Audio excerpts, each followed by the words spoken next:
ગુજરાત હાઈકોર્ટના ફોન્ટ પરિપત્ર સામે વડોદરા વકીલ મંડળનો વિરોધ. માંગ નહીં સંતોષાય તો અચોક્કસ મુદતની હડતાલની ચીમકી ઉચ્ચારી છે. અદાલતી દસ્તાવેજો માટે ગુજરાત હાઈકોર્ટ દ્વારા અમલી બનાવાયેલા ચોક્કસ ફોન્ટ નીતિ સામે વડોદરા વકીલ મંડળે ઉગ્ર વિરોધ નોંધાવ્યો છે. વકીલોએ માંગ કરી છે કે જો સ્થાનિક લિપિ અને ફોન્ટનો સમાવેશ કરવામાં નહીં આવે તો તેઓ અચોક્કસ મુદત સુધી કોર્ટ કામગીરીથી અલિપ્ત રહેશે.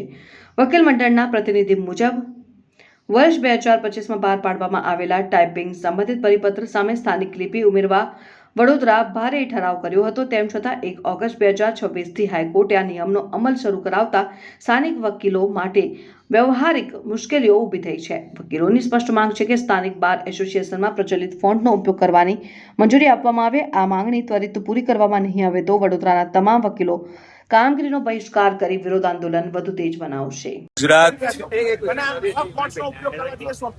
ગુજરાત બાર કાઉન્સિલ દ્વારા 2025માં એક પત્ર બહાર પાડી અને એ ફોર ઉપર ટાઈપ કરવાનું ને ટાઈપ માટે પણ નિશ્ચિત કરેલા ફોન્ટની અંદર ટાઈપ કરવાની જે વાત કરેલી તે વખતે વડોદરા વકીલ મંડળે સ્થાનિક ફોન્ટને એટલે સ્થાનિક લિપિનો પણ આ પરિપત્રમાં સામેલ કરો એવો ઠરાવ કરીને મોકલેલો.